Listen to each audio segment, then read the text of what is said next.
Hi guys, Tirur Thuvakkad ഒരാളുള്ളൂ കേട്ടോ. ഇവിടെ ഒരു ബീം വരാണ്ട് ഇങ്ങനെ ഉണ്ടല്ലേ, ആൾക്കാട്ടിക്കണ് അതിനുള്ള കേട്ടാണ് ബീമിനുള്ള 3 കേട്ടോ.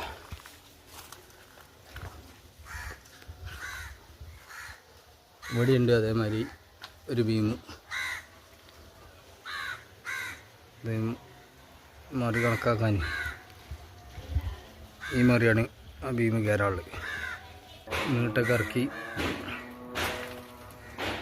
സെറ്റാക്കിയിട്ടുണ്ട്. ഇവിടെ താത്തിയിടുന്നത് ക്യാൻസലാക്കിയിരിക്കുന്നു. ഇനി ഒരു വരി കൂടി വെക്കാണ്ട് അടക്കാണ്ട് അടച്ചിട്ടില്ല, ഒറ്റ കെട്ടു. ചോറുന്നാൻ പോവുകയാണ്. ചോറ് തന്നിട്ട് ഇനി ബാക്കിയോടെ ഇതിൻ്റെ ഫുൾ വീഡിയോ അപ്ലോഡ് ചെയ്യും. സബ്സ്ക്രൈബ് ചെയ്യുക, ബെല്ലൈക്കൺ അമർത്തുക, കമൻറ്റ് ചെയ്യുക. എന്നാൽ ശരി.